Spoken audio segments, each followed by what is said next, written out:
Good afternoon, everyone. Welcome to our fourth and last Migration Outlook webinar. So we have viewers from all over the Philippines. Hello po. We also have viewers from Japan, UAE, Kuwait, Saudi Arabia, Qatar, Singapore, Sri Lanka, USA, Australia, Macau, Italy, Vietnam, and Germany. So hello, everyone. I am Melissa Garadiles, an assistant professor from Ateneo de Manila University. I am also a volunteer psychologist at Ugat Foundation. I will be moderating today's webinar along with Dr. Marla Assis. So the Migration Outlook webinar series is brought to us by the University of Hong Kong and the Scalabrini Migration Center and in cooperation with the Episcopal Commission for the Pastoral Care of Migrants and Itinerant People. This webinar series is also supported by the University of Hong Kong's Knowledge Exchange Initiative, which seeks to share research findings to the public and to use these research findings to create impact in society. The goal of the Migration Outlook webinar series is to provide information to OFWs and their families, information that may help them manage the many challenges they may be experiencing due to the COVID-19 pandemic. The information consists of stories and insights from OFWs and their families themselves, the academe, and practitioners from public and private sectors. Our webinar today is entitled Agriculture is Calling, Prospects for OFWs. We all know that this pandemic has led to the repatriation of thousands of OFWs, many of whom have no jobs waiting for them in the Philippines. OFWs who remain abroad are also affected. Some are unsure of how stable their jobs are, whereas others have been earning less than before the pandemic happened. One of the ways to support OFWs is through better and more employment opportunities. One such opportunity is in agriculture. Agriculture has the potential of long-term employment and source of income for OFWs and their families. Agriculture also has long-term effects to the Philippine society at large in terms of food security, rural development, and poverty reduction. Today, we will discuss agriculture as an option for OFWs. We have speakers who are engaged in agriculture, we have academicians, advocates, and government officials. We will be using a combination of Filipino and English languages. For statements in Filipino, we will provide summaries in English so that viewers who don't understand Filipino may understand what is being discussed. Feel free to write comments and questions. We will try to read as many comments as we can throughout the webinar, and we will try to answer as many questions as we can later during the open forum. I will now introduce my co-moderator, Dr. Marla Assis, who will introduce our speakers. Dr. Marla Assis is the Executive Director of the Scalabrini Migration Center. Dr. Marla and SMC have conducted many research, including recent studies on agriculture and rural development. Hello po, Doc Marla. Good afternoon. Hello, good afternoon, and thank you very much, Melissa, for the introduction. And I'd also like to say thank you to our online participants for joining us. We are particularly happy because a lot of the participants in this webinar are OFWs and family members of OFWs. So we take that as an encouraging sign, and we hope that you will find this webinar useful. So by way of introduction, I would just to mention a few things. The role of agriculture in providing food on the table and the broader issue of food security have been highlighted during this pandemic. In our back to basics, pared down lifestyle, food is a must-have that we cannot do without. In this webinar, we focus on the investment and livelihood prospects in agriculture, which, as Melissa has mentioned in her introduction, which may have the possibility to offer options to repatriated OFWs in search of alternatives, and hopefully also as an invitation to OFWs who continue to work abroad. We are aware that investing in agriculture does not figure very much in the plans of OFWs. When OFWs are asked about their future plans, Many would say that they would like to have a business upon their return to the Philippines. Like return intentions, however, business plans tend to be fluid and open-ended. Basta, may plano na magnegosyo pero marami pang mga detalye na hindi na-fill in. So as we have heard in the previous webinar, the journey of Ellen Elecanal from OFW to entrepreneur was a long process which included financial preparation, attending various training programs while she was still in Singapore, getting advice from the Department of Trade and Industry and the Department of Science and Technology, and even when her bakery business already took off, she did not stop in investing and innovating to keep her business thriving. So I'd like to request maybe if the slides can be shown. And I would just like to mention some highlights and some research findings on return migration to also put into context the discussion that we will have this afternoon. The next slide, please. So first, let me mention some highlights from the 2018 National Migration Survey. Among others, the NMS, the 2018 NMS, has a portion on return migration. And what it says is that about half of international migrants who return to the Philippines have experienced difficulty upon returning to the home country. And the one thing that they had a lot of difficulty with was finding employment. It's also very interesting to highlight that very few of the migrants received any government support for their return or upon their return to the country. And I'd also just like to highlight one final finding there about the fact that more than 7 in 10 migrants reported that their financial resources were quite okay upon their return to the Philippines, which, as we will see later on, is quite a big contrast when we consider the repatriated OFWs. Next slide, please. We also had some research that looked into the impact of agricultural policies on migration, and on the other hand, also the impact of migration on agriculture. In terms of the impact of agricultural policies on migration, there was some evidence that agricultural policies, particularly those that have to do with agricultural subsidies, were the ones that seemed to have some impact on reducing the need to immigrate. If we look at the other side of the coin, that is the impact of migration on agriculture, this is where we also found some discouraging finding. According to the data that we have collected, households with returned migrants are not very likely to invest in agriculture. And so we see that as a main challenge because it seems that the reluctance to invest in agriculture is connected with this idea that agriculture is largely seen as subsistence living rather than a business and investment opportunity. Next slide, please. Now we turn to some findings from the survey of repatriated OFWs that I also mentioned the last time. And this one, it is based on 285 respondents. So this is very specific to the recent arrivals, those who had returned to the Philippines because of COVID-19. So let me just review the responses to the plans that they had in the next 3 months. So we basically focused on their most immediate plans. And as you can see there, about 22% said that they had no idea about what they were going to do in the next 3 months.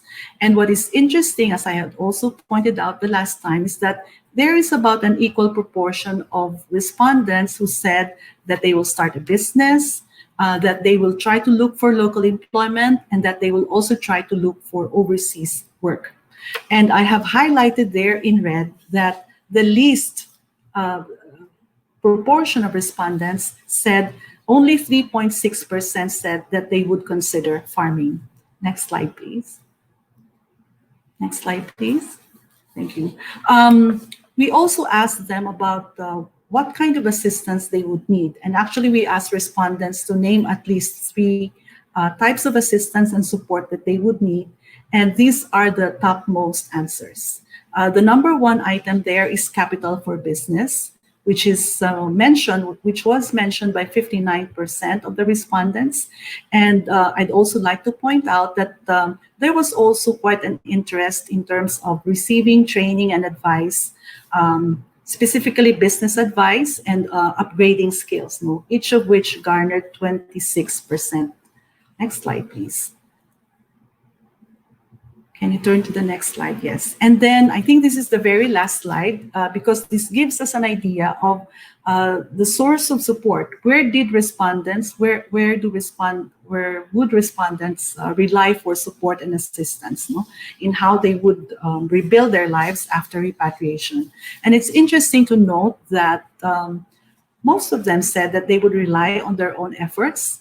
There was also quite a large number who said that they would rely on family. And of course, there's also the reliance on God. And among the government agencies, OWA was the only one that was mentioned. I think that's the very last, no? Thanks very much. So for those who are searching, therefore, for options during this pandemic, and even after the pandemic, and for those who continue to work abroad, for those who are planning to return, we hope the insights and experiences of our sharers and resource speakers today will be useful.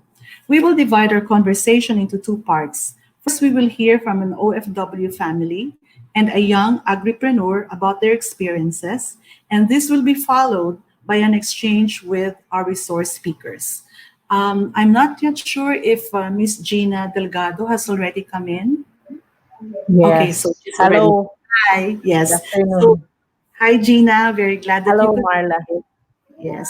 So first, I'll introduce both our speakers. First, I'd like to introduce Mrs. Gina Pomida Delgado. She has worked in Italy for more than 20 years. She returned for good in 2015 while her husband remained in Italy and he continues to work there. Their children were born in Italy, but they grew up in the Philippines, with Gina visiting them every year. She and her husband were very clear about their goal in returning to the Philippines, so they started investing while they were both working in Italy. Among others, they decided to invest in agriculture, and we will hear more about this. In 2019, Gina's family was adjudged by the Overseas Workers Welfare Administration as the most outstanding OFW family of the year in Region 8 in the land-based category. Presently, she is one of the staff of the Commission on the Pastoral Care of Migrants and their families in the Diocese of Borongan. Our second sharer, um, our second sharer's decision to go into farming runs counter to the trend of young people leaving agriculture.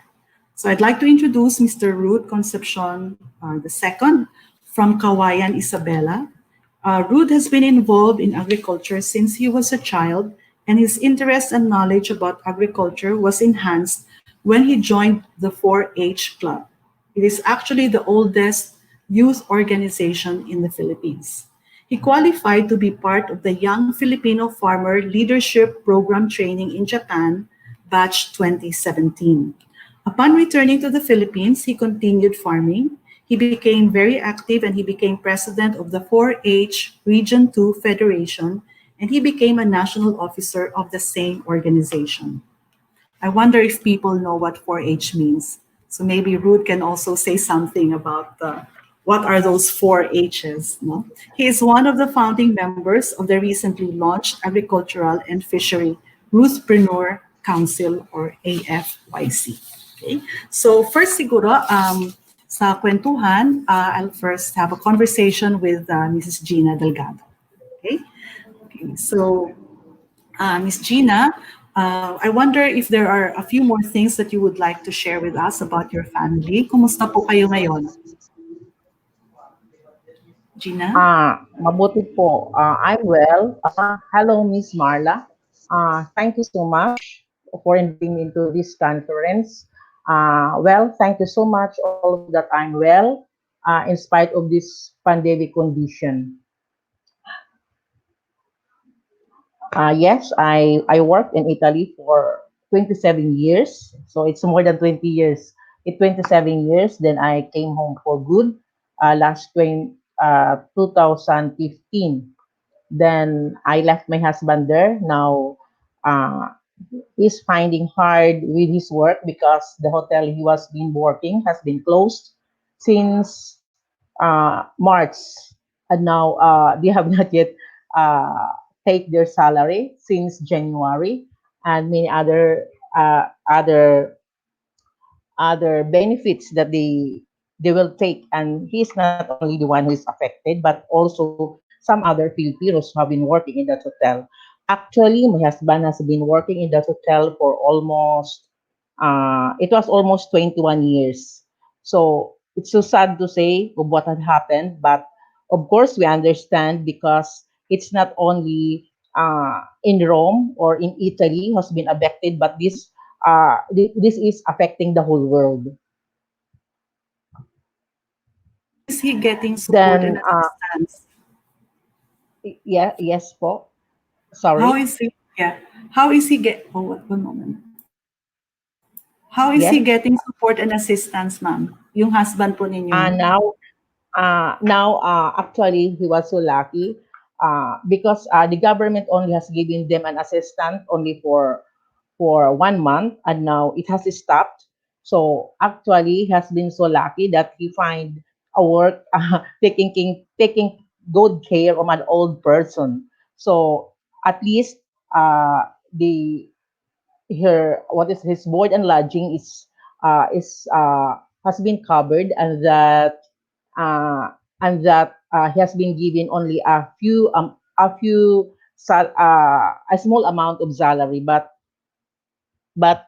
we are so thankful about this. So now he's waiting. So with the other employees that they will be given of what is to be given to them by the employer, or else they will fight it through legal actions.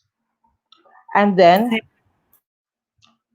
I really choose good also. So maybe I'm one of the lucky person who choose to return home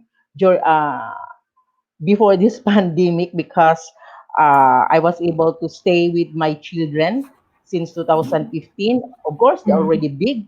My oldest is already 22 years old, and my youngest is 16 years old. Actually, my youngest also has been a student in St. Paul University in Manila, and I was able to talk him with his other cousins before the lockdown in Manila. So we are all home. Okay, that's Then good to know. Yes. Okay yes, po. Yeah, yes, yeah, Miss Gina, I just wanted to find out if you could explain a little bit, because you said that you and your husband were very clear that you will really return to the Philippines. You could actually have stayed in Italy because your children were born there, but why is it that you have this really great interest to return to our country? Marami kasi sa mga Pilipino, they uh, chose to remain in Italy, yes, and yes, yes, become I, Italian yes. citizens. Yes. Ever since we got married there in Italy, since the children were still little, we really have that goal, and we really talk about it only to Mm, return home. We did not invest in Italy, unlike other mm, families who got their other members of the family and they buy this house, they loan this, or what they lease some houses. But we just put in the bank, and then because we have a plan only of going home, because we know that to be home, we would be more maybe safer for our old age and for the cultural advantage mm. of the children. Okay, thank you po. So before returning home, and even while both of you were together working in Italy, you already started to invest here in the Philippines, no? Um, yes, yeah. Yeah, yes Can you, po. yeah, can you tell us po why? Because you have also other businesses, but you also decided to invest in agriculture. Bakit po napili niyo Uh, na mag-invest in agriculture? actually, also put a part of what we have, because actually we have a wide land. Mm, We inherited from my parents, mm, and we okay. also bought a land. So we already and because also from my grandparents, we have seen that agriculture is really a well returning of investment. What do we call this? A return of investment business or livelihood. We have seen it already from my grandparents, because my grandparents under my mother's side were farmers. So Mm-hmm. in that. but they have only on that time they have only the traditional farming. So by our own first, we try to have already the modern. We bought some Mhm. tractors, some other things in order to have a more modern way or to have more harvest Okay. Can you tell us po about your farming way of project? farming. Miss Gina, can you tell us about your farming project? What do you plant? What do you cultivate? And you mentioned that you Sorry, I can't introduced. hear. Hello, Yes, can you po. hear me? Yes. Can you tell us about your farming project, what you cultivate? And you said that you introduced some modern ways of practicing agriculture. Can you elaborate? Can you hear me, po? Oops, I don't think she can hear me. Yes, because yes, po. Now, yeah, Okay. it's Yeah. clear. Before, during my at the time of my grandfather and through my parents, they were just using this, the traditional way, the Mhm. carabao, just the one clearing the land, the a series of carabaos clearing the land, the plow, the traditional way of using the plow. But now we don't have this anymore. The plow, we already have the this tractor, everything that is already modern to use in clearing or in preparing the land for planting Mhm. the palay. I see. Okay. So you grow rice po. You grow rice. Are there other crops that you grow or you Yes, focus yes, on yes. rice? No, no, we focus on rice. Only the I see. other plants are only highlights. Yeah, I see. I see. we Yes. are more on palay. Yeah, Okay. Yes. And ma'am, do you also employ other workers? of Do, course, yes, because it's a wide land. We employ other workers um, during planting season and during the harvest season. yes. When you decided to go into rice farming, was there a point when you consulted with certain organizations or government Sorry, agencies? no, it was Yeah. not clear. Yeah. Did you Uh, when you decided to go Please, into ma'am, rice it was farming? not heard well. I was not taking the question. Okay, I will try to be clearer. When you decided to go into farming, did you consult, let's say, the agricultural office in your hometown? Did you get support from other No, organizations? no, no, no, So, no, yeah. because my family was already involved into farming this means of Oh, livelihood. No, we did not ask because from my grandparents to my mm, parents, then okay. now it's now on our age. It's now we. Okay, so you basically continued the tradition, but you also invested. What you did as an innovation is that you invested in equipment like tractors. Yes. Okay. Yes. I'm Okay. sorry, I was not able to take the question. It was not so No, no. clear. I was just making a comment that basically, po, you were continuing a tradition because your family has been involved also in farming, and your innovation is in introducing equipment, modern equipment, into your farming practices. It's okay. Yes. Yes. Yes po. Yeah. We have now the modern way of farming because we have already the uh, uh Machinery and equipment. yes po. Okay. Okay. Thank you, po, ma'am. So, do you think that Yeah, yeah, we have already this equipment. Yes. okay. So, do you think that it's investing in agriculture is a good way to invest compared to say investing in transportation or buildings?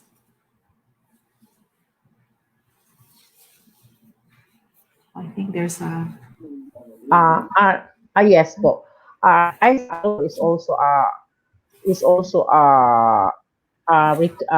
a good project or a good business to be indulged with or to put into investment, to put into our investment because the returning of investment is more. It's mm, so far more than a half the return of investment of it is more than a half of what you have invested. Okay. So thanks. That's good to know po that actually investing in agriculture is also profitable, no? Because many people think of agriculture simply as very hard work, and that there are many costs but very little profit. Can you tell us about your plans for the future? Your plans for the future, ma'am. Uh, for the future, we want to yeah, yeah. For us, about agriculture, of course, Mhm. we want to more. So we want to develop more. We want to put more. We want to put more investment into it. Like for example, to buy more equipments that would I use see. to it the modern way, for example, of harvesting. There's also modern way of these machines. Yeah, yeah. Okay. That is our future plan for that. Okay. Thank you very And to much, put Paul. And more, what all right. to be able to plant more. For example, we just plant now for twice a year. We want to plant more. For example, 3 times a year. For example, if only if there would be a sufficient supply of water from the irrigation. Okay, okay, yes. All right. So perhaps we can go back to some other issues later. Thank you very much, Miss Gina, for sharing your experience. And I hope that also the children will have an interest in agriculture as well. I'm sorry to our online participants that there was some problem with the connection, but I hope that you got the drift of the conversation. Now, I'd like to bring into our conversation Mr. Rude Concepcion II, whom I introduced earlier as a young agripreneur. Hello, Rude. Kumusta? Hello, ma'am. Okay naman po. Okay. So, Rude, meron ka bang gustong idagdag dun sa pagpapakilala sa'yo? Can you tell us a few things about yourself and your family? Oh, um, ako, ma'am, ako my name is Rude Concepcion and I'm a member of the 4-H Club Mhm. uh, of the Philippines. As one of the youth organization na involving lahat ng members will be involved in agriculture, not in agriculture but in other like fisheries and lahat ng functions of the agriculture. So I'm a member since 2013 and I'm exposed in farming when I was 14 years old. So when I was grade 4, tsaka from elementary to high school, I was exposed in agriculture. So nagtatanim kami doon dito sa amin kasi dito sa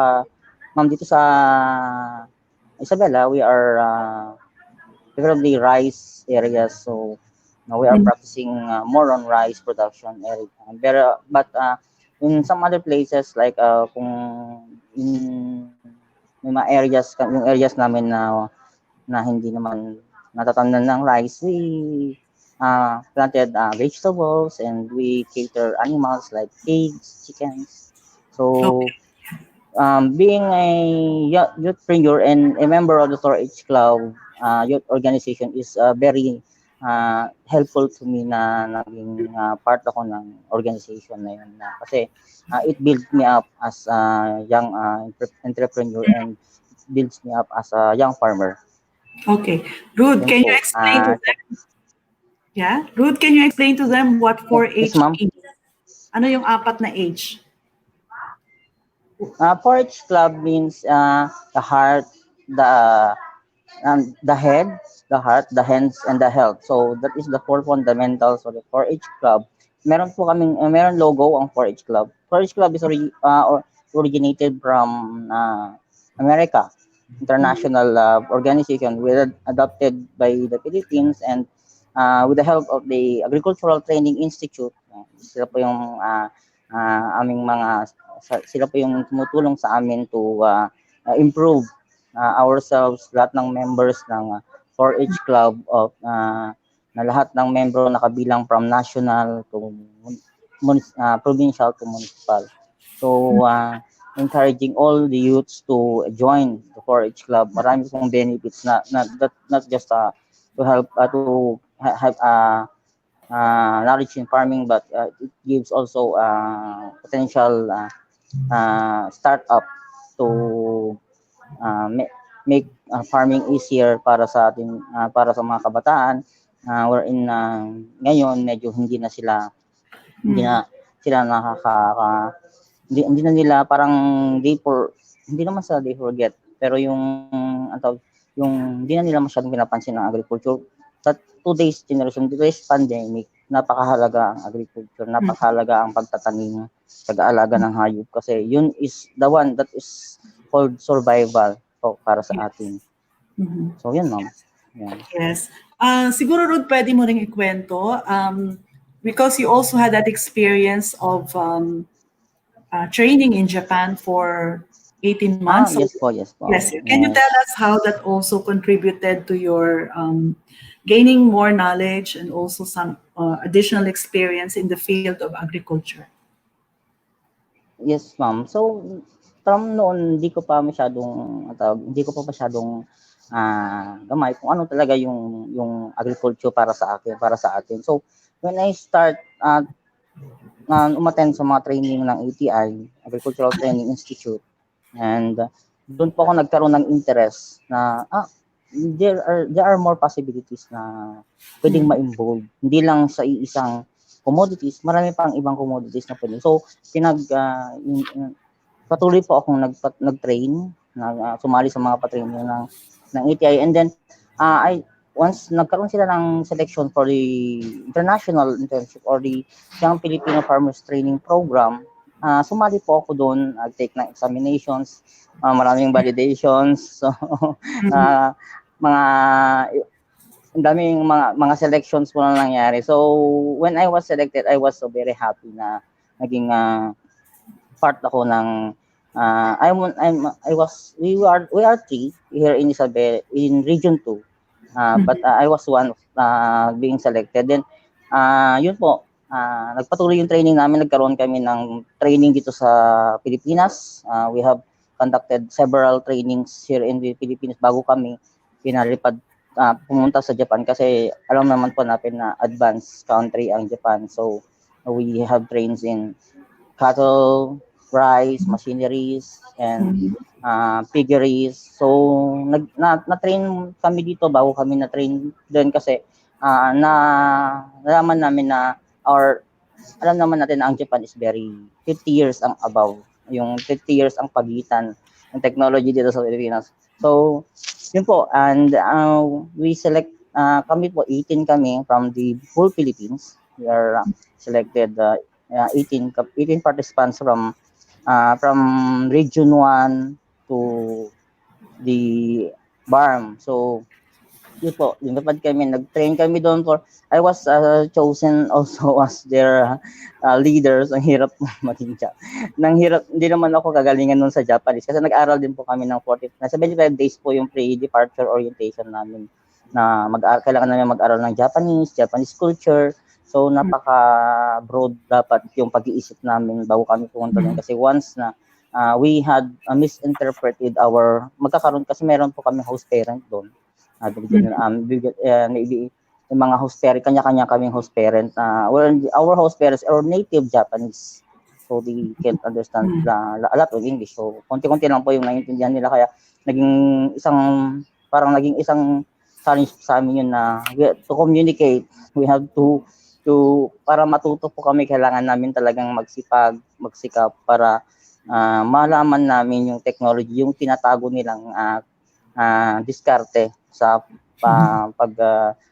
pa-farming po sa Japan. Lahat ng mga Japanese na mga naging host parent namin, sobrang bait naman po, at naalagaan kami ng gusto na ibigay naman nila yung needs namin sa training din. Yun po, nagpatuloy hanggang sa natapos ko. Yes, natapos din. We're going back here in the Philippines para yung natutunan namin is to share naman po sa mga constituents natin o sa mga nasasakupan namin, para naman po kahit konti-konti ma-involve namin yung farming nila into medyo modern way. Yun Okay, po. yes. So overall, it was a very good experience, the training Yes program po, that you yes got in po, Japan. Ruth, pwede mong yes ikwento po. sa amin, can you tell us about your farming activities? What do you plant? Ano ba yung mga, siguro mga innovations din na introduce mo sa farming? Mm. Yeah? Yes, ma'am. Um, Now kasi mga farming season din po namin ng rice ngayon. So we are cultivating rice fields, and then medyo yung climate ngayon dito sa Isabela is medyo mainit. So we Mhm. are selecting good quality seeds na for vegetables naman po para sa although rainy season dapat, pero may mga areas po dito na sobrang init pa rin. So yun yung isang challenge sa amin sa mga farmer kung ano yung dapat namin. Pero now ma'am, magtatanim pa kami mga essential food like talong, kamatis, sili. May mga alaga Mhm. po din po kaming manok, Mhm. pigs, and also I'm cultivating ma'am mushroom culture. Yes. Okay. Mm, Yan yata ang bago mo, trinay no? po. Yung mushroom. Yes Ruth, yan po. yata ang bago mong Mushroom. production na yung sa mushroom. Yeah. Can you Yes po tell us ma'am. Yes about that? ma'am. We are cultivating oyster mushroom is one of the varieties po ng oyster ng mushroom na medyo kailangan din ng kailangan ng matinding technical ah, idea para kung paano ito gawin, pero siguro kung para sa aming mga youth kailangan namin talagang kailangan maintindihan yung process para makapag-produce. So we are producing ma'am. We are selling also kasi Mm. dito sa Isabela, abundant po ang rice straw, wherein the rice straw is one of the best substrates of oyster mushroom. So yun po yung ginagamit namin yung mga farmer sa amin dito, tapos nilang mag-harvest yung imbis na tinatapon nila yung rice straw, at Yeah. sinasabi po namin sa kanila na huwag nilang itapon kasi there is a new possible business or possible opportunities with that waste na pwede namang gamitin to have a potential kahit konting source of income lang po. So Mm.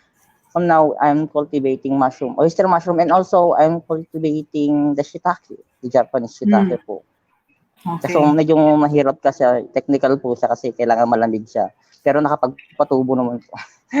Okay. Yes. Hopefully nagkaroon siya ng tubo. Okay. So parang So yun po yung dina-diversify. business namin. Mm-mm. Yes po, yes So po. yeah, you are Mm. also diversifying the crops that you are cultivating Yes in po, yes between po. rice Ah, cultivation. And then yes po. I think we have some comment here from Director Aton from ATI that he also mentioned Hello that part sir. also of the training that you got in Japan is that you were given some startup capital, no? To continue your farming. So tama po ba, Ruth? No? That what was that Yes also po, very meron po. helpful?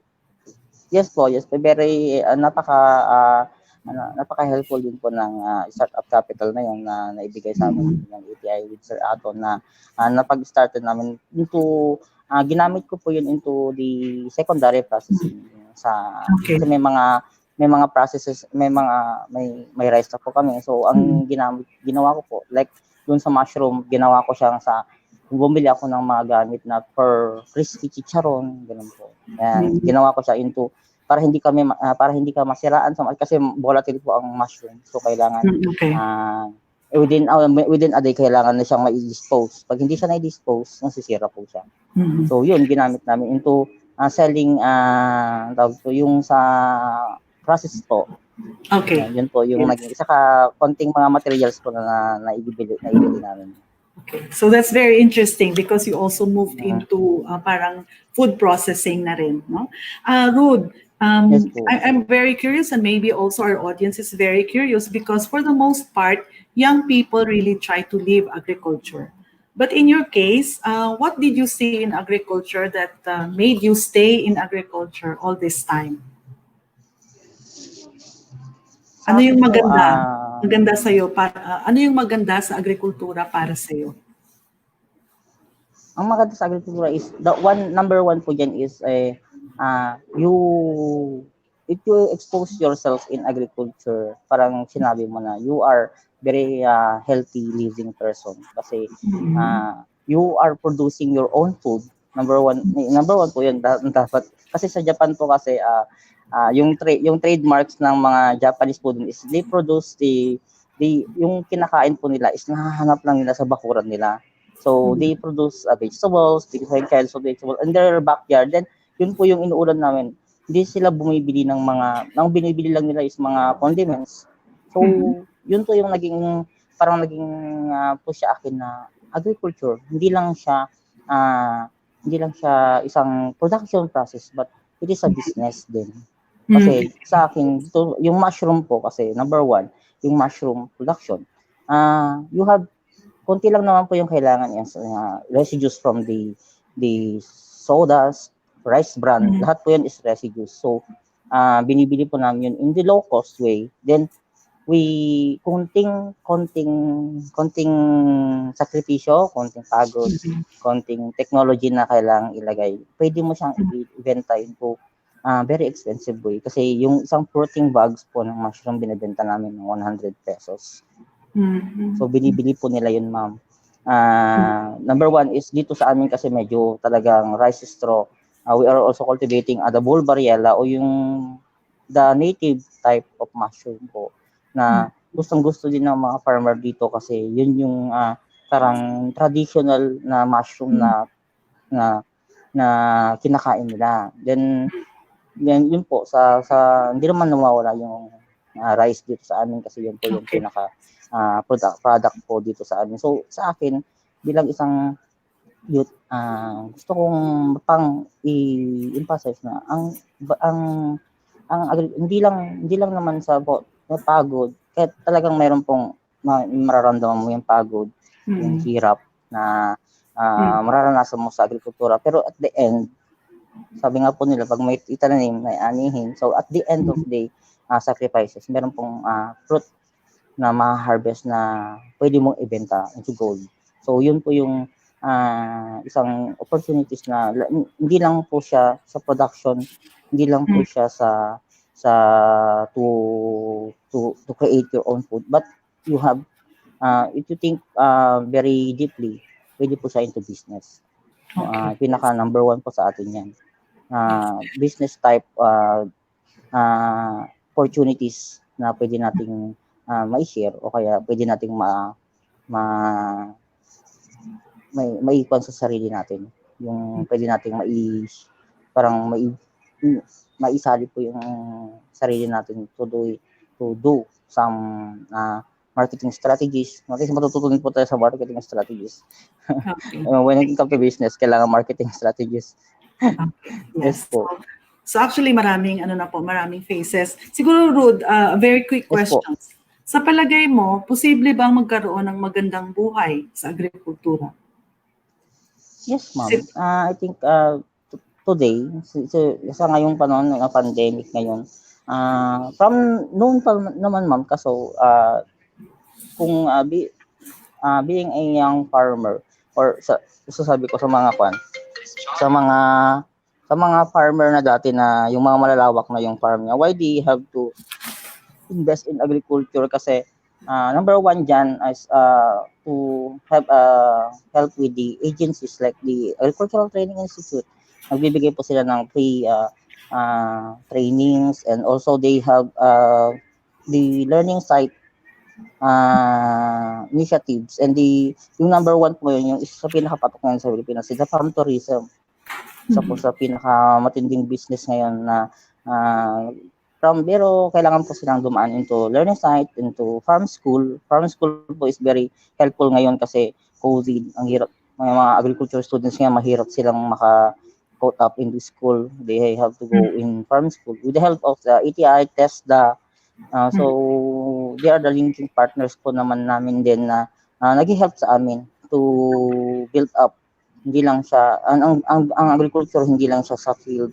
You have to pag na-gain na po yung knowledge, kahit pwede na rin tayo mag-teach. Like last year po na ATI, binigyan po kami Sir Ato ng training methodologies ng TESDA po, yung pwede kang maging assessor, pwede kang maging trainer in your farm. So napakalaking opportunity po yun sa ating mga kapwa farmer, young farmer na maging TM holder kasi madaming opportunity na ibibigay sa inyo kung isa kang TM holder kasi you are an assessor also in NC2s and also meron kaming idea about how to build out your farm, kung paano mo siya iayos. So, napaka-helpful po yung mga ganung mga programs na kailangan ding ma-avail ng ating mga youth din dito sa Pilipinas and other mga farmers po natin na mga wala pang idea about farming.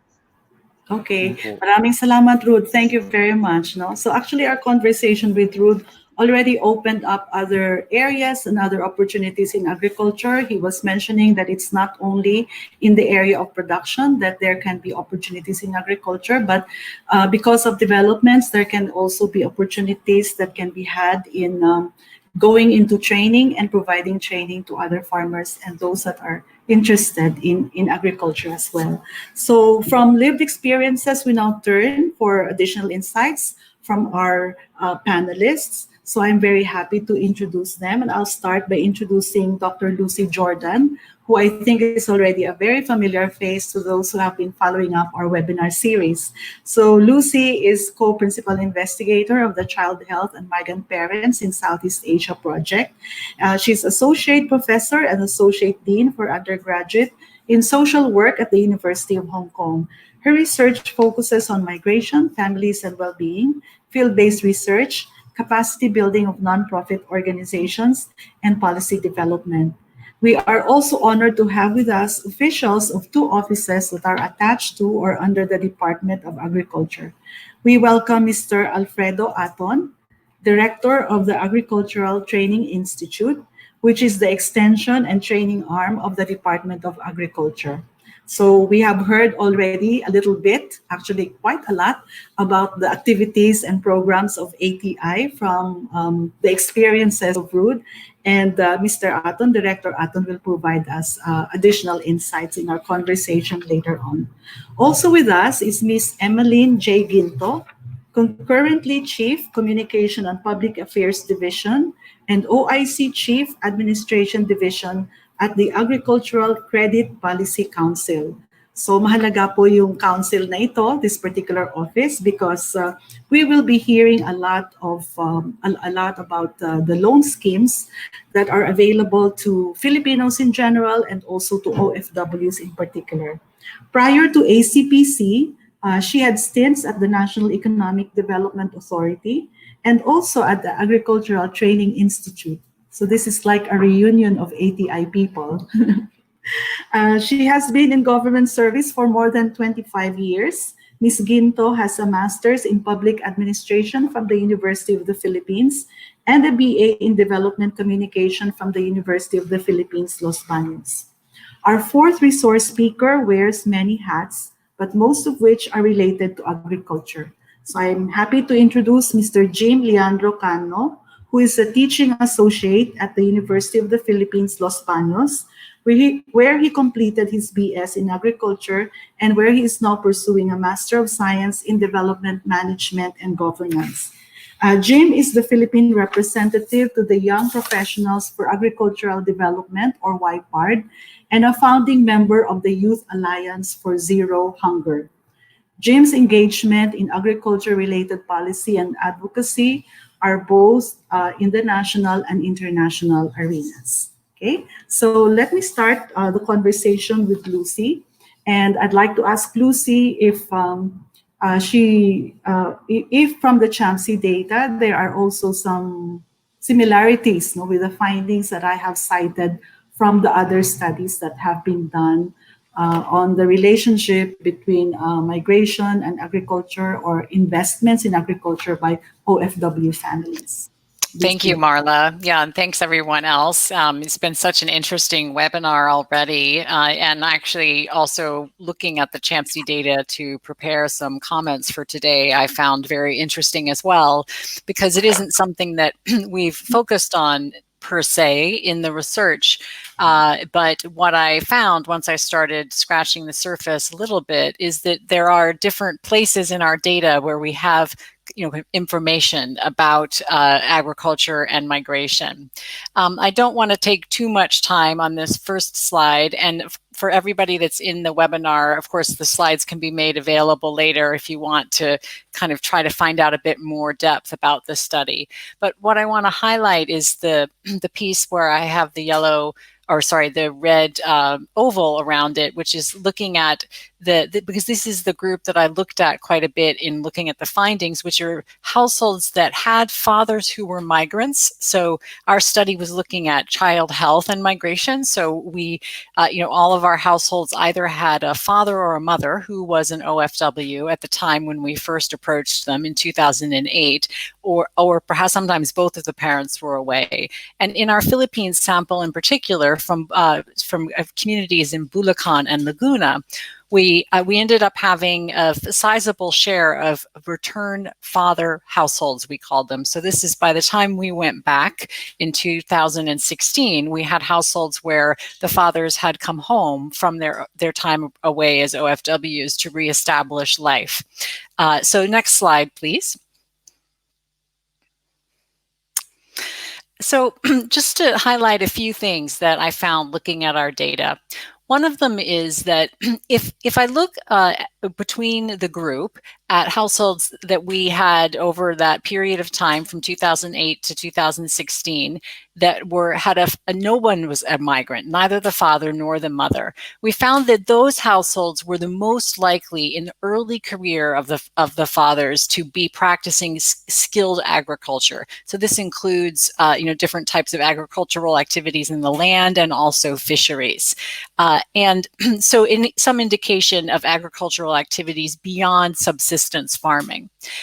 We also found, interestingly, that amongst the return migrant households, there was the second highest share of households that were likely to have had early in the career, the fathers were working somewhat in skilled agriculture.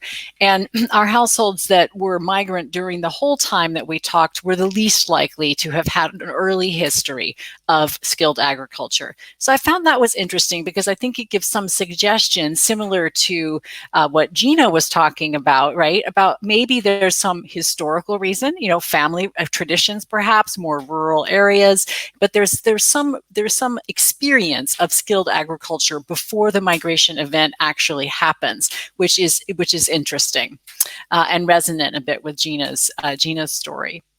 One of the other things that I found is that if we look at our sample over time, we find that there is an increase overall amongst the whole sample in land ownership for residents and also for small business. So again, recall, as I said, our study didn't focus on agriculture per se. So we're using kind of the data to try to understand, some indication perhaps of agricultural activity. And this is actually, though, if you dig in a bit deeper, driven primarily by the differences between households that were always migrant versus those that were never migrant. And in the direction that you might expect, which is that there's an increase in assets actually among the always migrant households, rather than the households that don't have migration. And then the final thing again, which is perhaps not completely surprising as well, is that in our group, households that had the father away all the time were households that were more likely to not only be accumulating savings, but also to be accumulating livestock, which actually is kind of interesting because, the livestock, it means that is another type of agricultural activity. So one more slide and a few other more comments before we go on to the other resource speakers, please. So finally, I wanted to just close with a story from one of our households, a story of migration and return, which I think also raises some points which could be interesting for the other resource speakers to reflect on if it's relevant. So this was a household who, when we went back in 2017, was 39-year-old father who was a return migration. When we first met this family, there was a son who was under 5 years old. And the father described when we spoke with him in 2017 that he had originally left to migrate because of limited work opportunities at home. And during the migration history had lived in the Middle East, and then also a period back at home and a period in Singapore, primarily working in semi-skilled mechanical type work. And but prior to migration, this was a family that was practicing subsistence farming. And actually, by the time we went back to visit, they had a small farm management operation where they were hiring a few workers to do the harvest. And they also had small business, described a story of small business ownership to help them achieve these goals of beginning to have some kind of sustainability in agriculture, which they bought a tricycle and were renting that out, in a period before that became very popular. And they also described how by the time we revisited them, that they were able to earn enough money through the agriculture to maintain a somewhat similar level of livelihood that they had had at the tail end of their migration period. But one of the things that was clear from this story, which I think is interesting with the resource people, is that this is a family who perhaps if they had had opportunities to help them kind of focus on the capital that they might need to be able to have a more sustainable agricultural operation, that could have actually helped them to maximize their returns a bit, in terms of being like when I hear the story we just heard from the young entrepreneurial agriculture, what if those opportunities had been available, or perhaps even if the person had known about them in this household, it could have had a different impact on their engagement and involvement in agriculture. So those are just some highlights from some of the stories in our data. Marla, thank you for asking and for inviting me to the webinar. I'm happy to answer any follow-up questions or look forward to hearing from the other resource people. Okay, thank you very much, Lucy. So actually, we see a lot of overlaps, between the lived experiences of our sharers and also what we are finding out from research. So that's very good to know that somehow the realities really reinforce each other. So it's like when we are talking from a research perspective, it's not that it just comes out of our imagination, but they are really based on the experiences of people as well. Actually, we have a few quick questions that I'd also just like to mention. One of the questions is actually for Rude, but maybe he can also address this later. Mary Ann Guevara wants to find out whether your farm is a family farm or whether it is a group enterprise. And there's also somebody commented, I think it's Leo Iborda. He said that he's interested in farming, in mushroom farming. And then there's a question from Rowena. Let me just read out that question here. She was wondering whether the programs that we will talk about will only be for repatriated OFWs or returning OFWs, or will they apply also to the locals who are working here and those that have been laid off? I think our two other speakers will speak to this question, and just to say that there's good news ahead of us. So may I invite Director Aton from the Agricultural Training Institute, whose institute has been mentioned many times. Good afternoon po, sir. So good afternoon po sa atin lahat. Good afternoon to everyone. First and foremost, I want to mention what is the primary mandate of our agency. Based on the Executive Order number 116 series of 1987, the Agricultural Training Institute shall be responsible for the training of all agricultural extension workers and their clients, who are mostly farmers and other agricultural workers, ensure that training programs address the real needs of our agricultural sector, and also ensure that the research results are then communicated to the farmers through the appropriate training and extension services. So ATI is mandated as the overall manager to oversee the planning and implementation of the agriculture and fisheries training and extension of the country, and also leads in the formulations of the National Agriculture and Fisheries Extension Agenda and Budget. Another is prepare the integrated plan for the publicly funded extension programs and agriculture and fisheries, and also advise the Department of Agriculture in managing the financial and the logistical support of agriculture and fisheries extension. Another is ETI is the one who formulate and issue guidelines in planning, implementing, monitoring, and evaluating of the agriculture and fisheries extension program of the country. And also, we also assist in the coordination with the state universities, colleges, and other local government units extension system by improving their effectiveness and efficiency through capability building and complementary extension activities.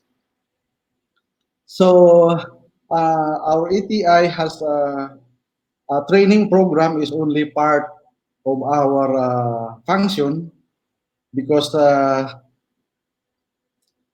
we have 5 thematics in our agency that we are following as being the Bible of our agency, which is refocus on the ATI's thematic areas into 5 key areas focusing on the 4 major extension services stipulated in the Agriculture and Fisheries Modernization Act or ACMA, namely learn is that is the training. It is to strengthen the capacity and competitiveness through capability building. And another also is modeling technologies or best practices and fisheries and extension innovations. Another is we will be empowering farmers and fishers through advisory services. And another part is the enhancing the agriculture and fisheries extension knowledge product and services. This is now the IEC materials. And also improving on enabling environment and governance for agriculture and fisheries extension system. That is what we call ETI leads, LEEDS. So our training programs, it will cover all family members, not only the husband, the wife, the sons, but we have farm family approach in our activities. No, we have also training programs like production technologies and value chain approach, farmer farmer field school, entrepreneurial trainings. We have also scholarship programs for our young farmers, the youth empowerment through sustainable program or the YES program. We have also provisions for educational for the youth. This is a degree program. Those are encouraging students to enroll in agriculture. We have also establishing the learning sites for agriculture, like the I will. This is a ladderized approach of our farmers. Na first, they will establish to be a learning site. Once they have already established the learning sites, and it is being validated by our team, if it can be elevated to School of Practical Agriculture. In this area, the learning site owner can then teach to our farmers already agricultural products or agricultural activities. And after they will pass through the School of Practical Agriculture, they will be also elevated as farm tourism school. where we will tie up with the Department of Tourism. Another program is we have an we will be accrediting organized institutions to become extension service providers to serve as partners in the provision of extension services to our farmers and fishers folks. Kasi alam ninyo, we have 110 million most in the Philippines and only a handful of our extension workers in the Philippines. Like for example, we have 16 regional centers scattered all over the Philippines. But in our center, we have only a handful or something, 30 regular employees. So we will partners with local government units and SUCs, extension service providers, in order that our the technologies that is being imparted by our farmers will also be replicated down the level. So another program is our e-extension program for agriculture and fisheries. This is now very timely with this pandemic because we cannot train, we cannot have a face-to-face activities with our farmers. So we have this e-extension program or e-learning. We have available courses now at 66 free online courses na pwedeng magamit even nasa abroad pa yung mga OFWs natin o nandito na sa Pilipinas. They can open our website www.extension.gov.ph/e-learning. Available at 66 online courses, 34 courses for crops, 13 courses for livestock, 3 courses for marine and fisheries, 8 courses for social technology, 8 courses for sustainable agri, and 23 other courses related to urban agriculture. This is now very of great help na kahit na hindi sila yung ating mga OFWs na hindi magkaroon ng time face-to-face engagement with our extension personnel on the ground, they can open our website and enroll whatever courses they would like to enroll. And after the course that nakumpleto na nila, they will be given a certificate of completion. Another extension program for agriculture and fisheries is the webinar on various agricultural technologies, like, for example, urban agriculture, container gardening, organic concoction, hydroponics, mushroom production, etc. And also, we have also farm business advisory services via Farmers Contact Center.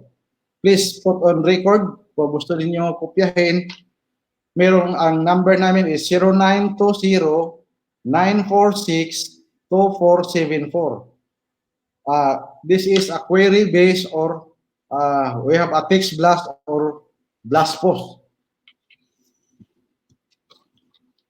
Another also, this is the mandate of our secretary to intensify our urban gardening. So we have established urban agri-fisheries garden, and that we provide samples for this after the training. We will give them the provision of starter kits, access to information and knowledge, like for example, School on the Air.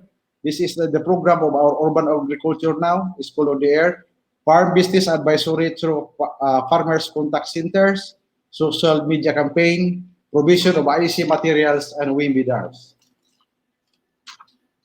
In our rice competitive enhancement fund, we have also several trainings listed so that our farmers will be more sufficient, will have a more sufficient knowledge about how to produce more rice for the Philippines. We have information caravans, school on the air, farm business advisories, and social media campaigns. Balikan natin yun si Rudy about our young farmers.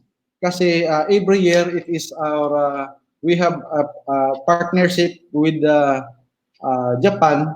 Now we will be sending 20 farmers 25 young farmers to Japan to have their training, 11 months training in Japan. JAEC, we have partnered with JAEC, the Japan Agriculture Exchange Council. And here in the Philippines, we will walang gastusin yung mga trainees. Only the qualification is that you have school dropouts and single and 27 years old and below. That's our requirement, and we will be expending so much for them, like the training for Nihongo class and some other courses, and their traits here in the Philippines, so that when they will be in Japan, they will no longer have a problem of communicating to our farmers, because some of our Japanese farmers there doesn't speak English. So we have to adjust. Our young farmers will adjust their what we call that their traits in Japan. So they will spend 11 months training there, and after the training, they will come back to the Philippines. They will prepare a proposal, and if the proposal will be will be evaluated and will pass to our criteria, we will give them a startup capital of the most of 60,000 pesos. So that's the program. Our activity in ATI doesn't only focus on OFWs, but everybody in the Philippines. We will not collect any money. Only is their participation is their time. We will shoulder all the cost of our training to our farmers and fishers in the Philippines. Only their participation is just their time and their interest in agriculture. Thank you very much.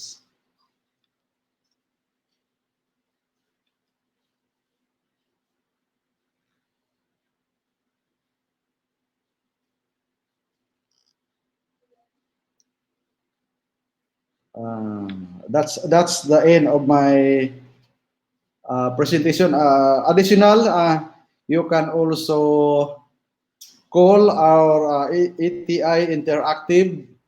You can call 1800-10-982-2474 or text 0920-946-2474 or email at info@extension.com.ph, or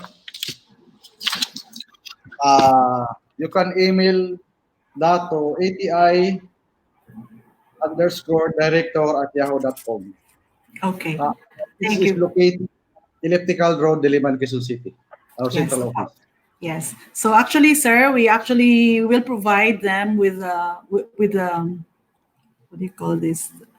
The web address, and also the contact details, and also to just to say that all the ATI main office, as well as the ATI regional centers, they all have Facebook accounts. So we also Yes. encourage our participants to check out the websites of the main ATI office and the regional centers and their Facebook accounts. Napakayaman po sa impormasyon ang makukuha po ninyo doon. And actually, yes, Director Aton has already answered one of the questions that yes, the trainings, particularly in the e-learning, they're all for free.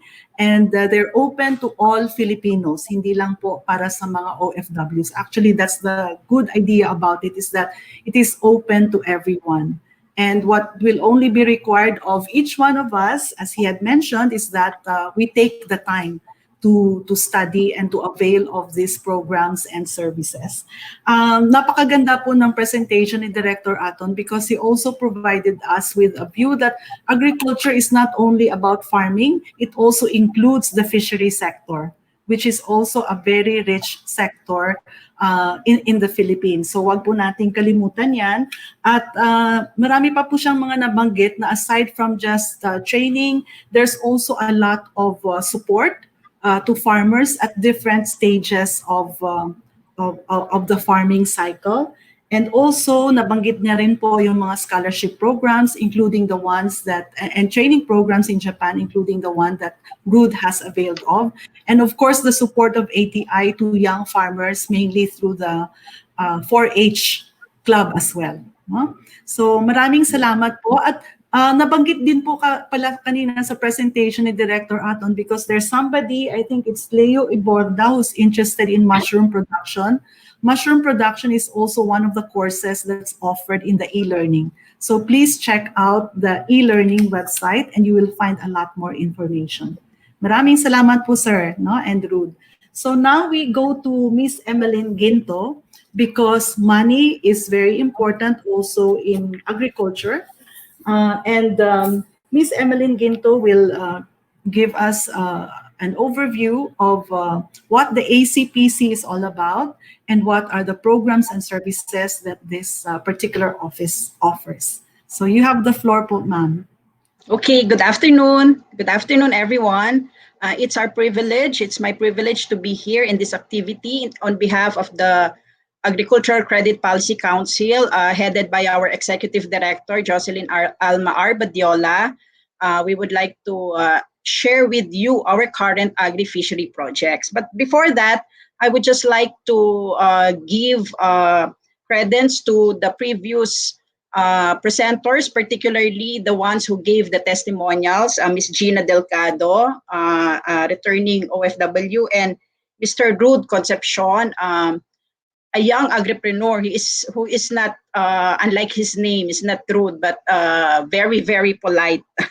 Also, of course, the ones presented by Miss Lucy, particularly the story of the 39-year-old returning migrant worker. So we appreciate those kinds of stories, as well as the studies on presented by Ms. Marla, particularly on the needs on the capital for business of our migrant workers. So, which we hope we will be able to address these needs, as well as the giving of business advice to those who want to engage to agri and fishery.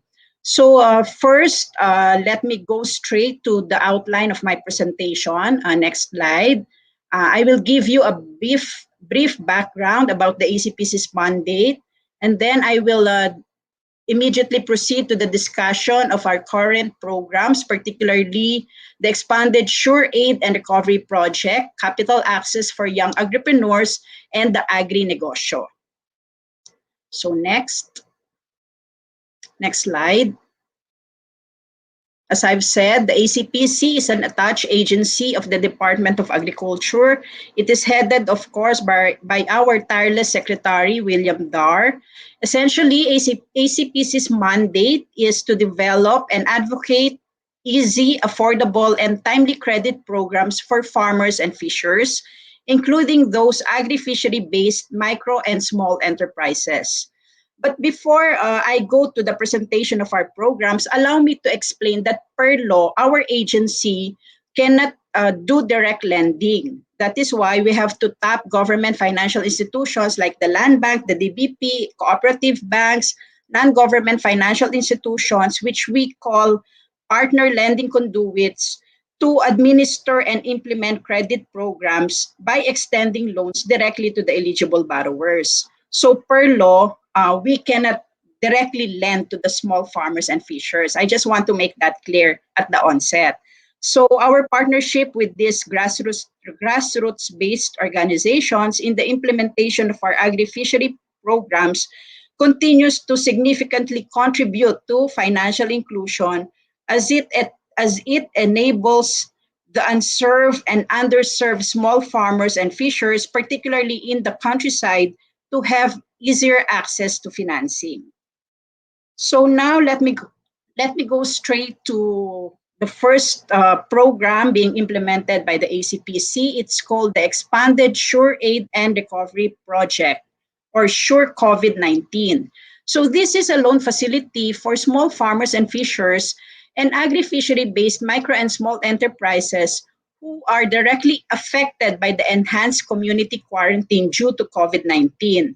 So our programs were shifted to focus particularly on these sectors, those who were affected by the community quarantine due to the COVID-19 pandemic.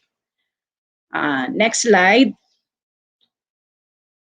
The Sure COVID-19 program offers working capital loans to agri-fishery-based micro and small enterprises to continue operations and ensure the availability of food supply amid the enhanced community quarantine.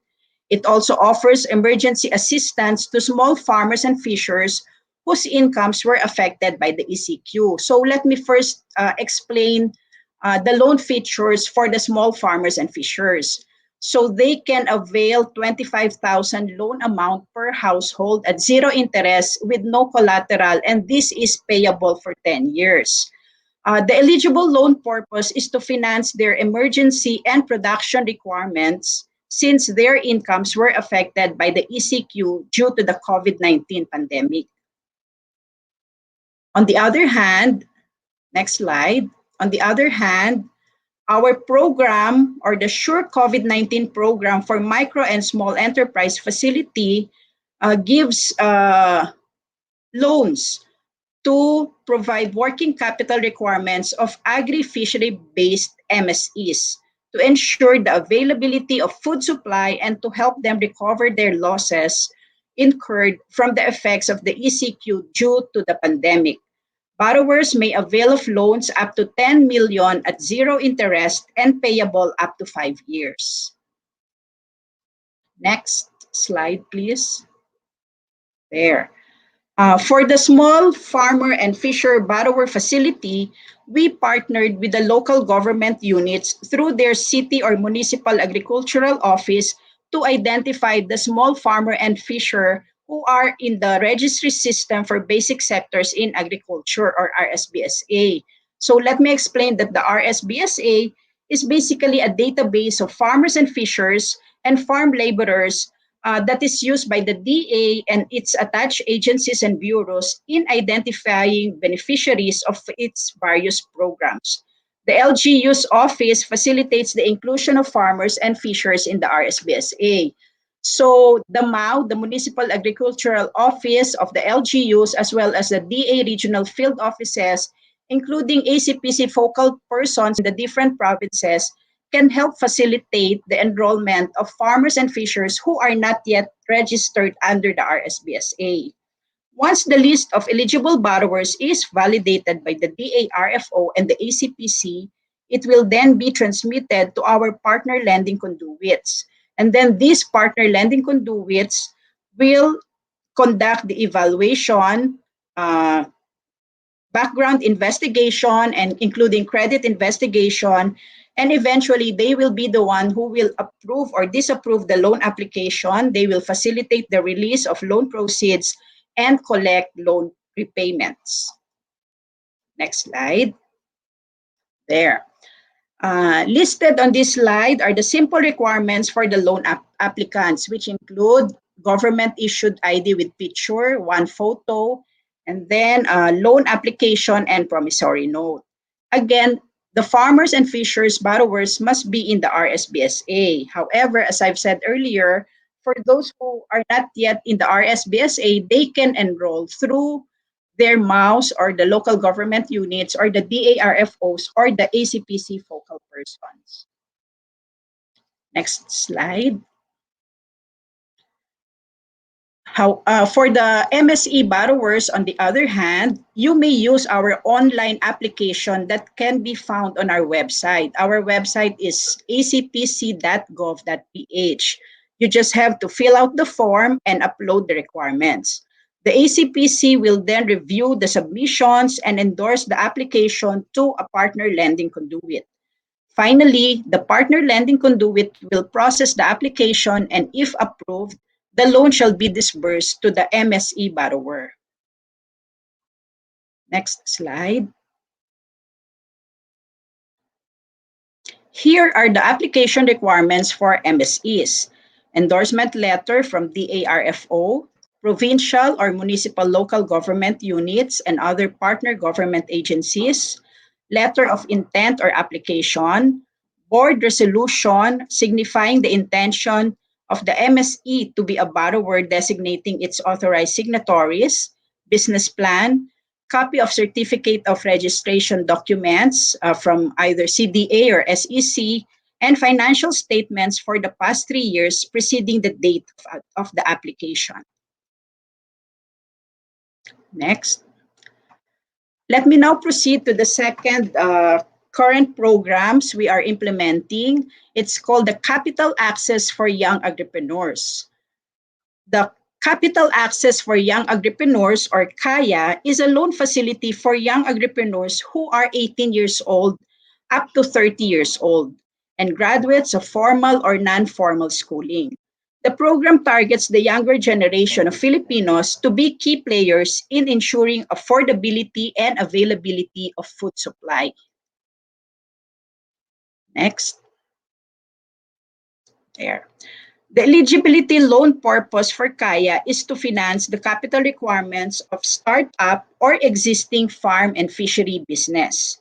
Under the program, our young agripreneurs may borrow uncollateralized loans of up to 500,000 at zero interest payable up to 5 years. An online application platform for KAYA is already in the works and shall be made available. You can visit our website as well as our Facebook page for further announcements on this. In the meantime, interested young agripreneurs may email us at surecovidofw@gmail.com or pdd@acpc.gov.ph. Later, these email addresses will be flashed. And then finally, this is the third program the ACPC is currently implementing. It's called the Agri-Negosyo or ANYO. ANYO offers zero interest loans to finance capital requirements for individuals, groups, including OFWs, and micro and small enterprises that are engaged in agriculture and fishery projects. Next. There. The eligible loan purpose for the program is to finance the working capital requirements for production, processing, distribution, and other activities in the supply chain, including acquisition of machineries, equipment, and construction of facilities. Borrowers may avail themselves of up to 15 million at zero interest payable up to 5 years. For those interested OFWs who may want to borrow through the ANYO, you may also use our online application found in our website. Next slide. Next slide. There. So this slide shows the process flow of the online application for interested OFWs. At the onset, let me make it clear that we are prioritizing OFWs who have returned back, the repatriated OFWs. So they can just go to our website and visit the ACPC website and click the online application, and from there on, they will be guided accordingly. Please take note of the following contact details for more information about our programs.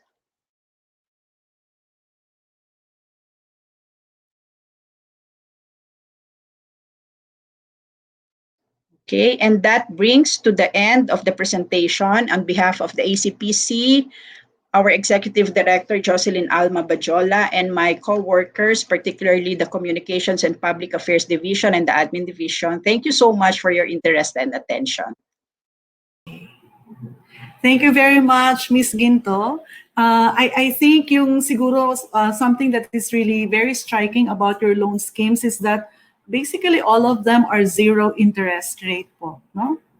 Zero interest rate, and also the time, the number of years for repayment is pretty long. 5 years, yes. 5 years, yes. Ma'am, may quick question lang po ako. Kasi like, for example, in the case of Anyo, you mentioned there that but that's of course like a big investment, no? Because they can take out a loan for as high as 15 million, if I heard it correctly. So actually, the loan schemes po, depending on the program, but in particular, for example, in the case of Anyo, the loans can be used to buy equipment. Yes. Yes. Acquisition of machineries and equipment. Okay, so this would this apply to, say, for example, you have a mango farm and you want to go into production of mango juice, you want to go into the production of dried green mangoes, dried yellow mangoes and all that. Pwede po yun na from mango production you also go into food processing. Yes, that po. would okay, that's good to know. Apo. Okay, So Anyo it's not provide only, yeah. yes. Anyo can provide the working capital for production, processing, distribution, and other activities in the supply chain. Okay, maraming salamat po. I think that's very good to know. And I hope that we can also include the PowerPoint presentation that you did so that all the contact details and also the details about the requirements for the loans and what they have to submit, they can always go back and review. Okay lang po ma'am na i-post namin yung PowerPoint presentation? Okay, yes. So thank you very much. No? I would like to ask for an extension of our time because we actually have one more resource person and maybe we can also have some additional time later to address some of the questions, although I think most of the questions and comments have already been addressed. So our final speaker, and definitely not the least, is Mr. Jim Leandro Cano. Jim? Hi, ma'am. Hello, kumusta? Good afternoon po. Okay lang Yes. po. Yes. So actually, Jim, you have a lot of experience talking with different sectors, different stakeholders rather in the agriculture sector. You talk with decision makers, you talk with farmers, you talk also with researchers, and also with other related stakeholders in this sector. Ano yung mga nakikita mong mga parang significant developments, no, in recent years that maybe make you feel a bit more optimistic about agriculture these days? That's a very broad question, ma'am. No? But I'll do my best to answer it. Yeah. Yeah, yes. But definitely, just to give a background to the audience about like the kind of work that I do. I have different roles in the academe. I'm a teaching associate in UPLB. I do policy advocacy at the global level and also on the national level with YPARD Philippines. And I also lead this new group called Youth Alliance for Zero Hunger. So it's basically an international alliance of different youth in agriculture organizations where we're trying to bring in different international organizations such as YPARD Global, World Farmers Organization, 4-H International, and then trying to bring the youth voice to the United Nations Food Agency's policy discussions. And I also have some roles in business. No? So may mga agribusiness akong dinadala. So just so that you understand where I'm coming from and the perspective. But I think in terms of how agriculture, quote unquote, has developed, or at least in the past 5 years that I've been working as a researcher and in policy advocacy, I think it's very promising to see, ma'am, that there is a resurgence of interest in agriculture. For one, I mean, coming from the city, I grew up in Cebu City, and most of my friends didn't really understand why I ventured into agriculture. and I didn't go to Manila for college instead of with them. And so it was kind of at that time back in 2010, it was somehow the question was why agriculture, no? And that was the question. But now, especially ngayon during the COVID-19, mas nakikita natin na people are now seeing the value of agriculture because we've seen that food is the essential or quintessential portion of the economy, no? And like what I always say in the policy discussions, that food security always is national security. Food security is national security because kung wala yung pagkain na yan, if we look at history, there's a very huge tendency for social upheavals to happen, no? So, malaking bagay ang pagkain. And in relation to our discussion on OFWs and the opportunities for young people, we can see that because of this surge of interest back into agriculture, I'd like to even broaden the discussion, not just agriculture per se, but we talk about food systems now. No, I like how Ma'am Emmy from ACTC said the capital that they can offer with Anyo goes through the supply chain, can be used in the different parts of the supply chain, because that's what I'm trying to portray here is that when we talk to young people, pag nagka-career talk ako, what I always tell young people is normally ang pagtingin kasi natin sa agrikultura ay farming lang, no? Which is not bad, which is good. It's very profitable, but the perspective or the perception that when we say agriculture, nakabilad sa araw, nakakalabaw lang, naka sa putek, no? Yung nakayuko the whole day, it's backbreaking work. But it's very different because we need to make sure that the young people and even our OFW kababayans and even the wider Filipino community need to see that agriculture is much more than that, much more than farming. It's the food system, and what we say, yung abbreviation na ginagamit natin to promote that is perfect, no? Merong perfect opportunities in agriculture. When we say perfect, ibig sabihin pag papasok ka sa agrikultura, papasok ka sa food systems, there is an entry point in the policy level, which is your letter P. There is an entry point at the education, the academe, research for letter R, finance and farming, and fisheries, E for extension, C for communications, and T for technologies and trade. So if you look at the perfect opportunities framework, which my friend from South Africa, Dr. Hilami Ngwenya, framed, that is a very catchy approach to promote agriculture because it gives you that broad range of what food systems is all about. Na hindi lang pala siya farming. It's everything in between. It's the policy environment in which agriculture and the food system exists in, and it's also where young people can actually partake in, or even our kababayans na mga OFWs na pauwi at naghahanap, nag-iisip paano pumasok sa agrikultura, paano pumasok sa food system, they can actually enter into the different sections, no? Food processing, food logistics. Itong mga to, they're showing, especially logistics, that's showing to be a challenge now because COVID-19 has tested our food system's resiliency. No? Nakikita natin na yung pagkakat during the lockdown when there was the abrupt lockdown, there was a standstill in the distribution and logistics of our food, and everybody was shocked. They didn't know right away what to do. Medyo after a month or two, tsaka pa tayo medyo nakakagets ng rhythm on how do we distribute our food. Because our food system and our supply chains have been very much reliant on just-in-time deliveries, no? Which COVID-19 has tested, and we've all failed that test. Just-in-time deliveries cannot make it in time given the situation.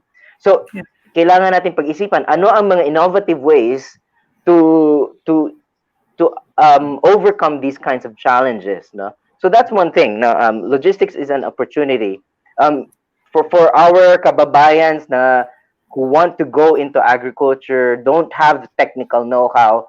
We've seen that Sir Aton shared with the here in the webinar that that there are a lot of opportunities to learn from ATI and free yung resources, walang bayad, Yes, napakaganda niyan, definitely. and that's something that we should take advantage of, no? There is also a surge of webinars during the COVID-19 na yung mga kasamahan ko sa UPLB, yung mga faculty, nagsasabi na minsan, ang daming webinar, di ko na alam kung saan ako pupunta. No? So, we have to be strategic also. What do you want to learn about? Where can I go? You know, what do I want to learn about? Do I want to learn about natural farming? Do I want to learn about agribusiness? For agribusiness, you can go to Go Negosyo. They have usual webinars going on and mentoring online. That's for free. For technical expertise, the DA has webinars. The DOST Picard has webinars on that.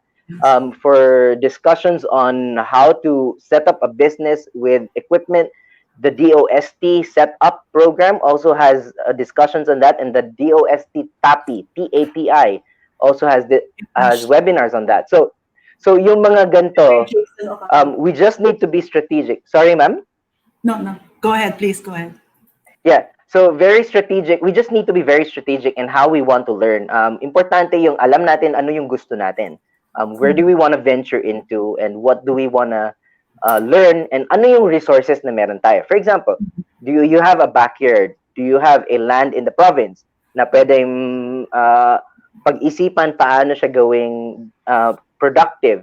Or do we have resources such as maybe contacts? No, you have networks where you can actually connect people and then be the logistical arm to bridge food. And my friend Cherry Atiliano from Agrea has done a good work with the Move Food initiative that she started, no? And they're basically moving food from the farmers to the markets during the time of lockdown, especially with the help of Secretary William Dar and fellow Go Negosyo agri-mentors. So, yung mga ganung bagay, no? Now, how do we become innovative? How do we make use of social media platforms also to learn, to communicate, to market, and to campaign for these kinds of opportunities? And for our kababayans that may not have the technical capacity and find that all these other resources are still lacking, they still need hand-holding, I'd like to insert here in this segment also that Dream Agritech Consultancy Services offers several core services to help our kababayans jumpstart that interest in agriculture. No? So Dream Agritech offers several core services such as farm planning. We help you develop farms for your land. Farm implementation. So kung gusto nyo pong i-implement yung plan na binuo natin with you, we can do that. We can help you out.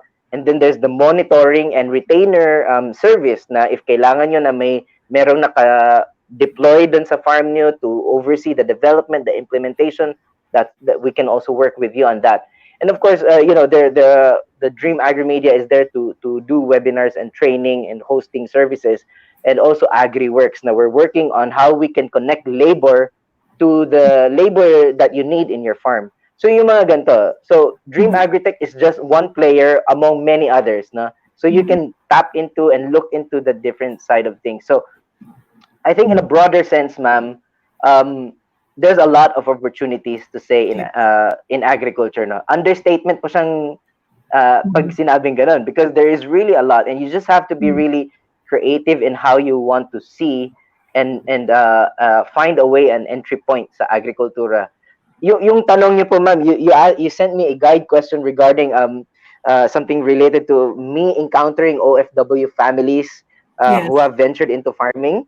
I haven't had really direct contact with OFW families, but I have had indirect contacts, no, na nagsabi sila na yung mga OFW friends nila naghahanap ng farming. And there's one specific farm that I'm also helping out in Batangas with Dr. Pabs Villegas, who is a former executive of Land Bank, and he has developed micro farm lots, no?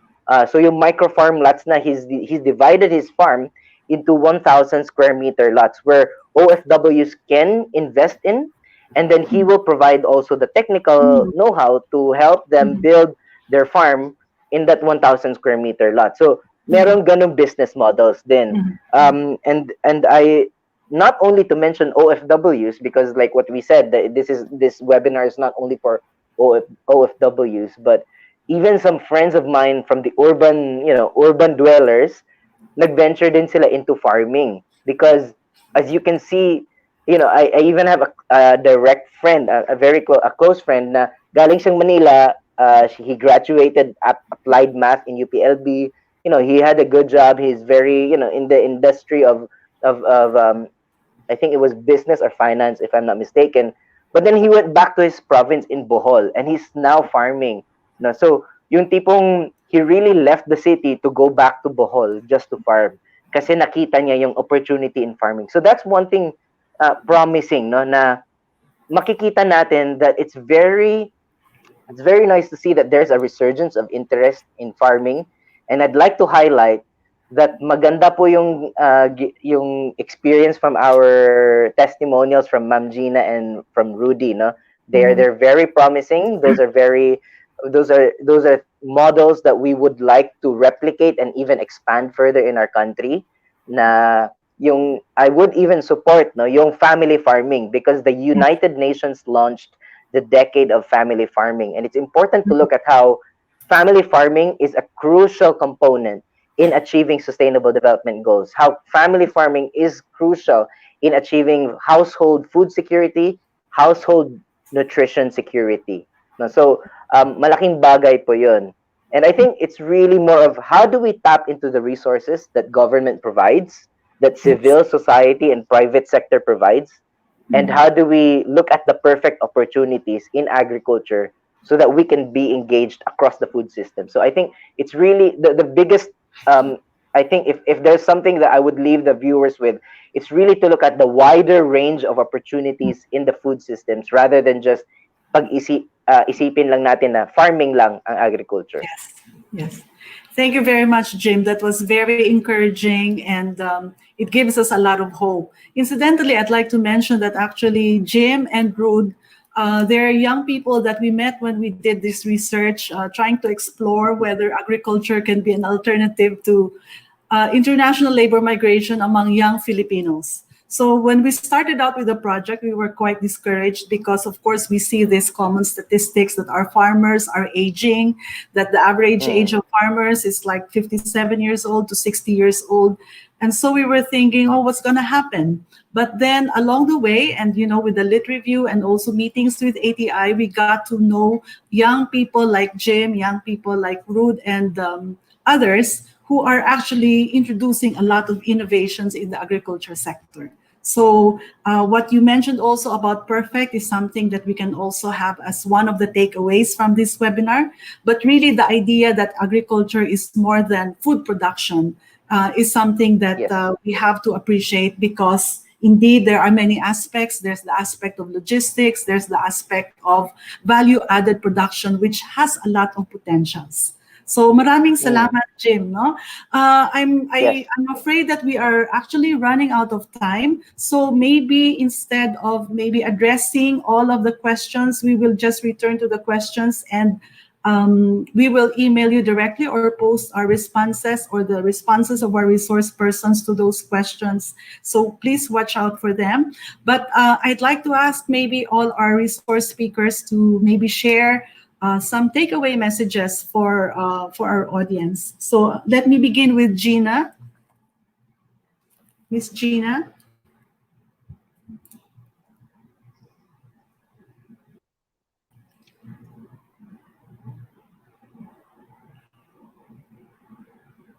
Unmute. Please unmute, Jean.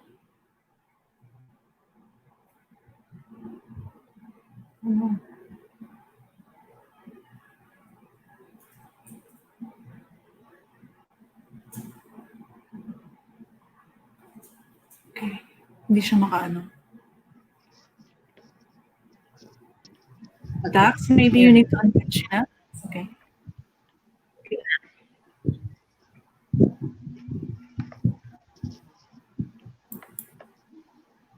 Some final thoughts? Ma'am, go ahead po, ma'am.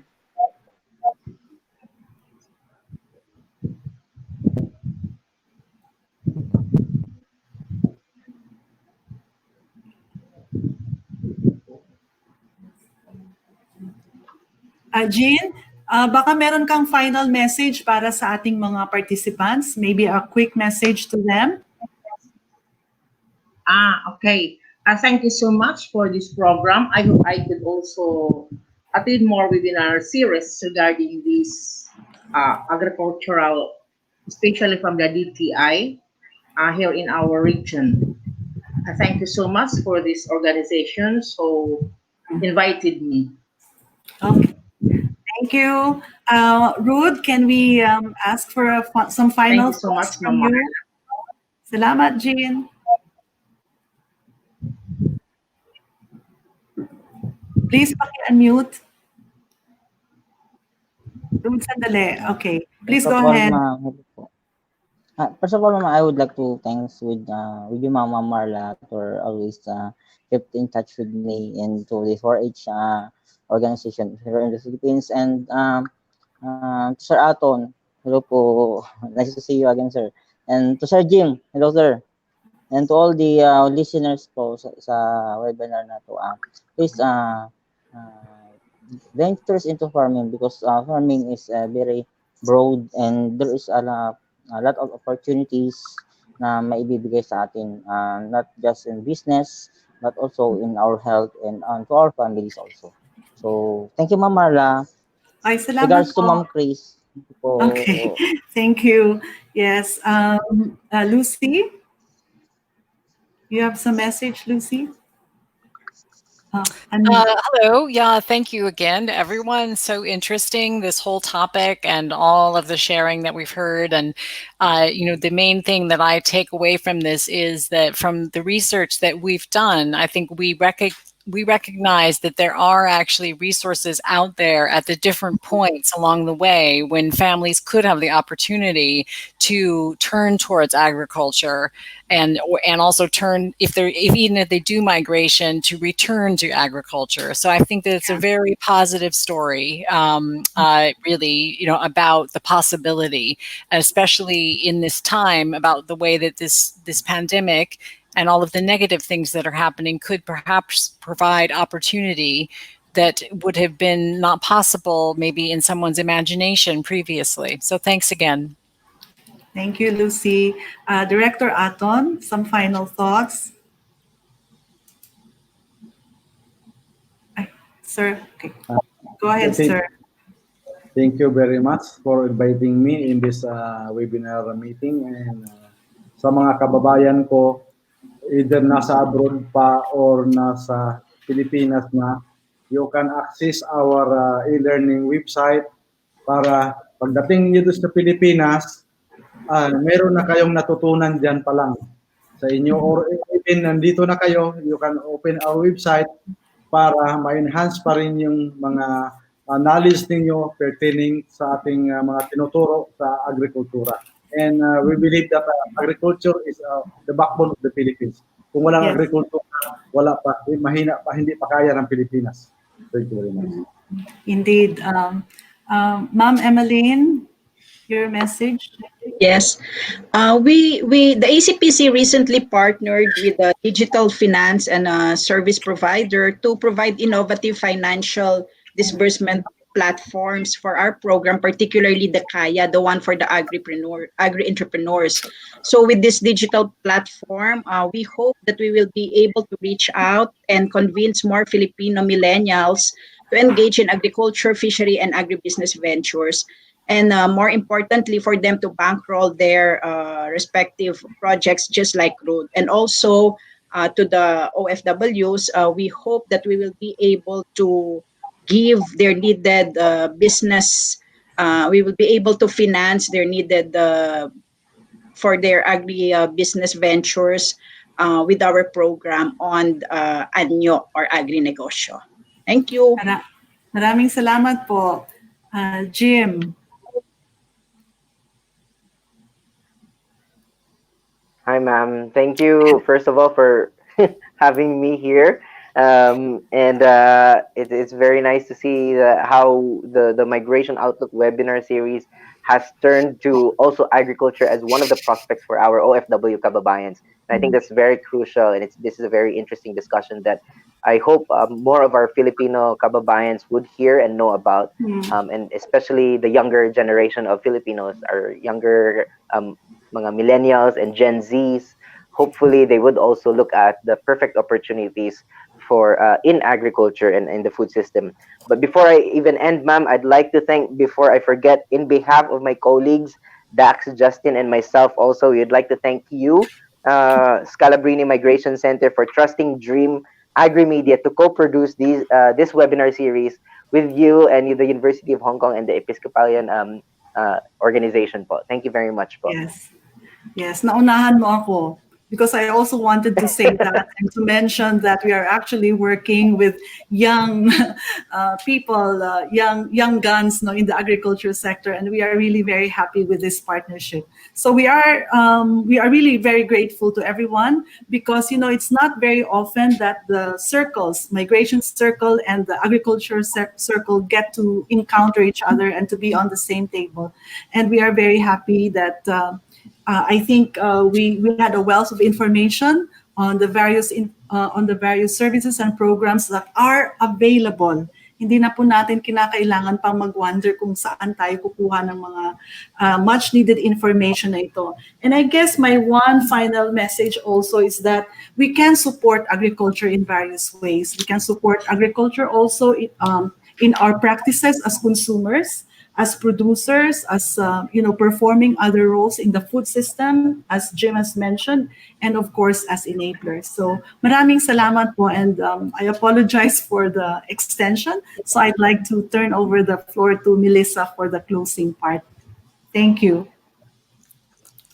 Dr. Marla, so to wrap up the entire webinar series, on behalf of the University of Hong Kong, Scalabrini Migration Center, and the Episcopal Commission for Migrants and Itinerant People, I would like to extend our gratitude to our resource persons, so Ma'am Gina, Sir Rude, Dr. Lucy, Direct Alfredo, Ma'am Emmeline, and Sir Jim.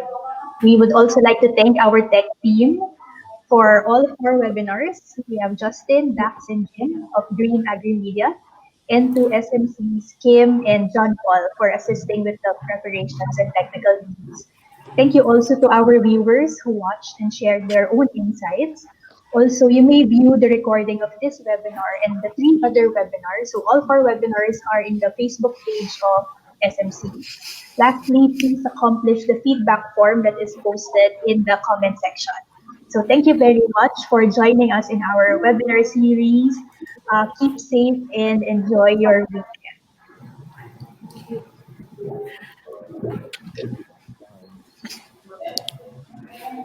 Okay. Are we all?